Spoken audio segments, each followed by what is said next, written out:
I'm Danny Otto. Welcome into another episode of That Recap Show. Now, before we get into the episode, just wanted to issue major spoiler alert. We are going to be going over everything that happened in episode 4 of the Book of Boba. So if you haven't checked that out yet, you may want to pause this video, head over to Disney Plus, watch that, come back and enjoy the breakdown. Now, with that out of the way, let's start the show. Poppin' Off presents That Recap Show.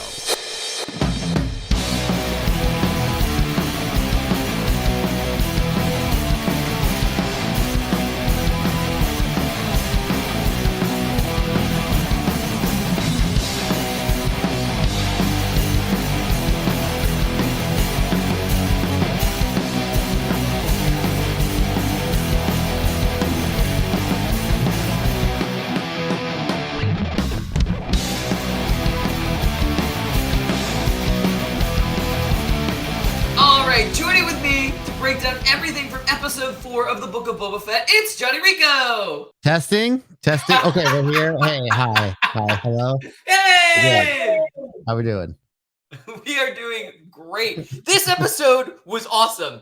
I got everything I wanted in this episode, basically. Stuff I didn't know I wanted, I got in this episode too. It was incredible. And I mean, initial reactions. Let's go for it. I'm gonna go first, kick this off. So we did, in fact, finally see how Fennec became the machine. So basically, Fennec is now basically a cross between the $6 Million Man and Inspector Gadget. And watching this whole scene, and even the music in the background from this scene, it just felt like a 90s or early 2000s like TV show where they're making some sort of robot person or cyborg person, like just the techno music in the background and the very strange surgery process that's going on and everything like that. It just felt like one of those TV shows, one of those early movies and stuff like that. And that's the only vibe I could get the entire time I was watching that. But I really had an interesting question where there's so much like advanced technology in the Star Wars universe, like all of the Star Wars universe that we've seen at this point, whether we're talking about the prequels or the sequels or even the main trilogy. Like we're seeing, like, you know, lightsabers, like starships, like all of this advanced technology. And there's not something like to just, you know, make somebody like heal from a bullet wound. Because I feel like that was what he said Fennec's wound was, right? She got shot. Yeah, essentially, it was a mortal blaster wound in a sense. Yeah, and I get that, like, that's where he brought him to one of those augmentation places anyway. Like, that's what you're gonna get if you go there. But like, I was just like, he replaced basically all her guts with machines, and I was like, this seems a little excessive to me, like for a gunshot wound. That was the only thing I could really think about. There was so much that happened in this episode, but I don't want to step over on anything that you had. So I'm just gonna keep that as my initial impressions and throw it over to you. What were some of your initial reactions to this? I love this episode. We kind of exactly what I was talking about a couple episodes ago. I've always wanted to see this origin of how Boba and Fennec kind of got this partnership going. And so I mean, we kind of see how Boba saw Mandalorian's flares go off from that Mandalorian episode. That's what kind of leads him over to finding Fennec's already kind of dead body. I think going back to what you were saying, we have bacta tanks that heal people from wounds, of course, right? But I don't think there's nothing that in Star Wars that's ever healed people from like mortal wounds. Basically, like she could have like easily been bled out, or her organs were destroyed from that blaster to the point where it's just beyond repair. So like, why not just take them out and replace them with body parts or with robot body parts and get her working again? So I think there's two different ways you can go about that with Star Wars, of course. We see him go and take her to like that weird like underground robot facility, which is pretty cool, and seeing that whole scene, like you said. So that kind of answers like my question too about like who's this connection there to like fixer, and he just kind of went somewhere and got it done. But another thing is that we kind of really got more insight into Boba Fett's like actual motivations behind wanting to take over Jabba's throne and the city of Mos Espa. Like he was just saying he's tired of seeing his people, bounty hunters especially, being like basically used as like these pawns for like these crime families and just being like and dying for their cause. And so he wants to put an end to that, and he wants to stop putting people's lives at risk for the cause of bigger crime families, essentially, which I think is a really cool direction to go for the character. And man, they've really set up some really cool stuff going into these last 3 episodes. I'm really excited. I said a storm was coming, and that's, I mean, we even got that in the title. Storm was in the title. Storm. Yeah, there we go. So it's on its way. It's set and poised to get here after this episode. But you want to get into some big takeaways? Oh yeah. Awesome. All right, I'm gonna kick us off with just a very fair statement. Boba Fett kills everyone.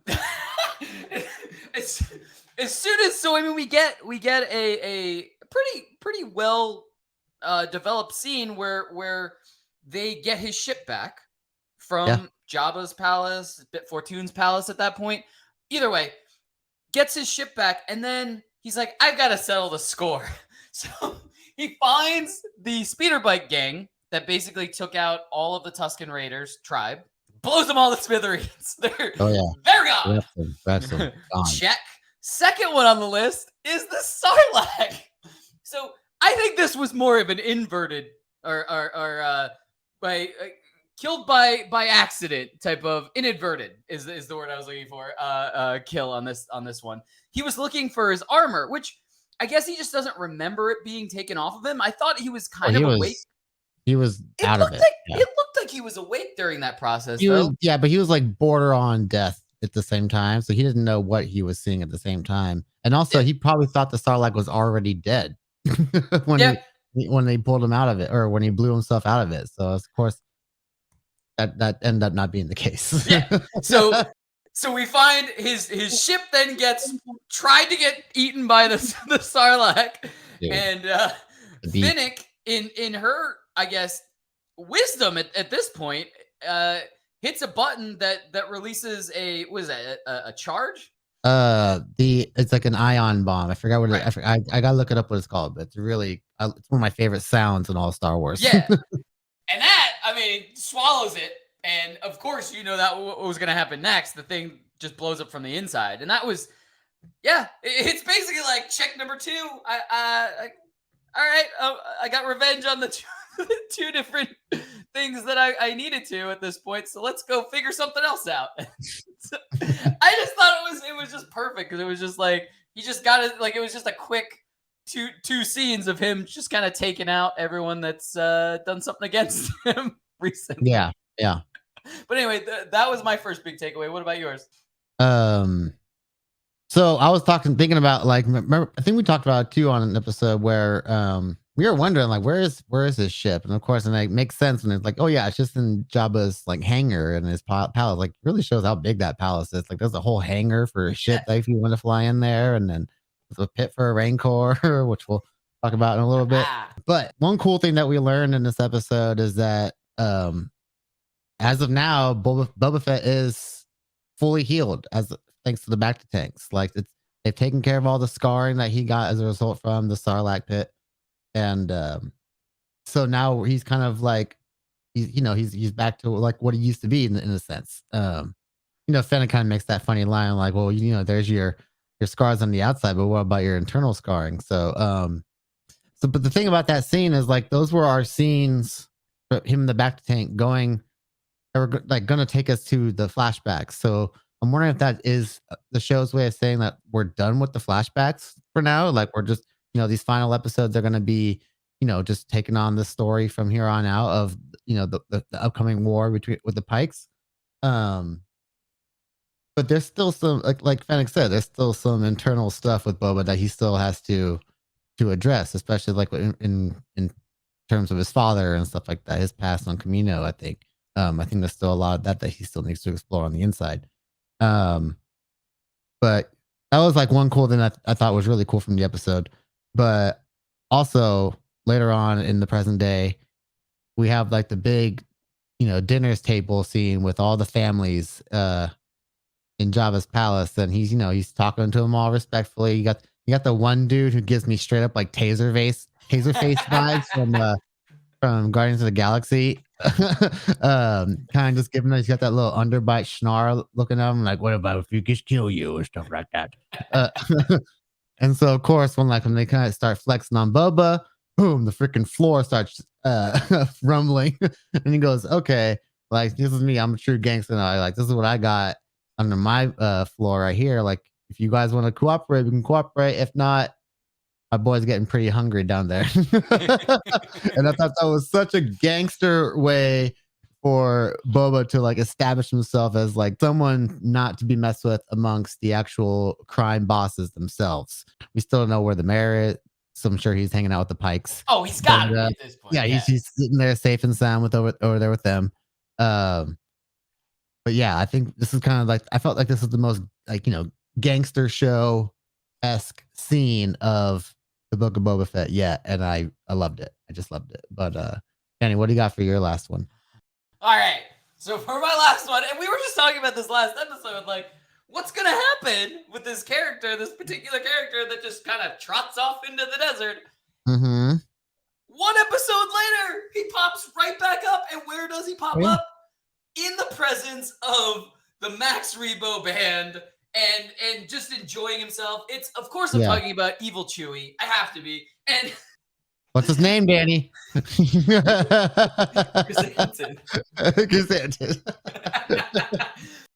I'm gonna call him Evil Chewie because I want to, because it's the perfect. Whenever anybody says Evil Chewie, I go, I know exactly what you're talking about.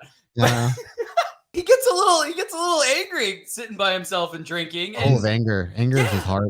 Yeah. Oh no, that's Krrsantan for you in the nutshell. Is it just that he doesn't like to see people win? Because at first I thought maybe it was going to be one of those things where like he saw them cheating somehow because they were like winning so much, and then they were going to like wipe his tab clean or something because like he showed like he was cheating or something. Like great, he just attacked him because they were having fun. No, that's a whole species thing. He hates Trandoshans in general, like that species of people. So boss people, like they have their whole thing is like they think they hunt Wookiees and stuff like that. So there's a whole thing between Trandoshans and Wookiees, and Krrsantan really hates Trandoshans. Like I see. Yeah, he's destroyed quite a few, and we got to see him. We got to see a Wookiee rip an arm off. Finally, we did.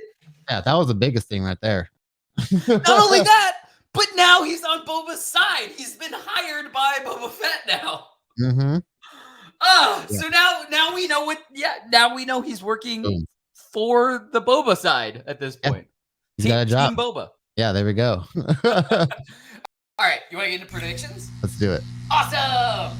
All right, so we had a very interesting line at the very end of the episode. So right after the scene that you were commenting on with all of the different family heads basically meeting, and we had a discussion between Boba and Fennec about like, do you think like they're gonna side with the Pikes or kind of either help us or stay neutral? And we had that conversation where it was kind of like where Boba said like they're smart enough to understand like the Pikes will take everything from everyone eventually if we don't win or if we don't stand, type of thing. Right. And what Boba was also going on to say is that he has plenty of resources, but he has no muscle, or he doesn't have enough muscle, I guess, because he's got a little bit of muscle. Especially with he just recruited Evil Chewie, so now we got like another person on the team, but he doesn't have like a lot of muscle, basically. And so the last line of the entire episode is, with credits, you can buy muscle if you know where to look. And then a very interesting theme starts to play. And I just typed that out, not even like kind of considering that was going to be my prediction. I more just typed it out on our rundown. And then you immediately like said exactly what I was thinking with that. In that, is this our tease for not only Mando, but like maybe more Mandalorians getting into this fight type of thing? Because what about all of the Mandalorians from, the Mandalorian series. Like we have a bunch of them that are kind of, sitting around with nothing really to do right now. So I would love to see Mando, number one. But number two, I would love to see some of those returning Mandalorian fighters come out and help type of thing and kind of be hired guns in this war, I guess, against the Pikes. I think that would be really cool. And it would be a way of kind of joining these two series. And we've had some small joins of the two series, obviously with Fennec and with some of the stuff that actually happened where Boba was getting his armor back in the Mandalorian season. But I just think it would be a really cool like joining point of both series if we had not only Mando, but like a bunch of the Mandalorian like warriors. I think that would be really cool. So my prediction is that's coming. Not only the storm is coming, but that's bringing the Mandalorians. And I think I would be super excited to start seeing them pop up one by one or all together in an episode very soon. What about you? What's your prediction moving forward? Yeah, I was gonna point out that musical cue, like you said, definitely. I think that's a dead giveaway that Mando is going to show up in the future episodes. If hopefully next episode, but definitely within one of these 3 episodes. We don't know where Din is at this point in the story because he doesn't have Grogu anymore. We don't know where he's gone after that whole adventure on the Star Destroyer. And giving Grogu off to Luke. So we don't know where he's at, where his headspace is at, what he's been doing. Well, he's got one thing that you've got. I know that for a fact. Yeah. Almost got it. It'll be here in a couple of days. But we know. Yeah, we don't really know what the whole fallout of that whole scene was. With Bo-Katan and stuff like that. Like she just let him go. Like she have to. But yeah, I think we'll probably see him and maybe even some of the old Mandalorian crew members that we haven't seen since I believe season 1 or season 2 of Mandalorian. But I'm still hoping that we will get a cameo from Cad Bane as a hired gun of some sorts for the Pikes, and maybe we'll still get that little deleted scene from Clone Wars done in present day where those two go head to head. I just want to see Cad Bane in live action so bad. Like it's one of my favorite characters in Star Wars of all time, and can I have him, please? Well, for your sake, I hope we do. I think that would be awesome. Let us know in the comments, who would you like to see in live action? I mean, the sky's the limit, pretty much. I mean, we got that little tease, meaning that we're probably going to see either Mando or multiple Mandalorian members, basically. But other than that, and other than we knowing in going into the next episode that there's going to be some sort of conflict with the Pikes, we really don't have an idea of what could happen during those two things. I'm still waiting for Boba to be riding into battle on his Rancor. That's what I want.